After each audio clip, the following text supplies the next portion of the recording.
Let's see how to promote your business website using a YouTube community post. First, open the YouTube app on your phone. Next, tap your profile picture at the bottom of the screen.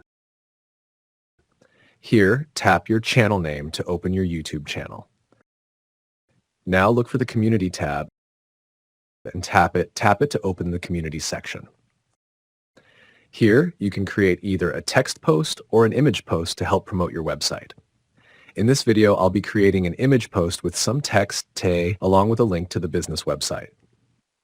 When adding your website link, always include https:// before your website address. This makes sure people are directed to the correct website. To add an image, simply tap the image icon, then choose the image you want to include from your computer. Once you've finished creating your post, tap the Post button in the top right corner of the screen. And that's it.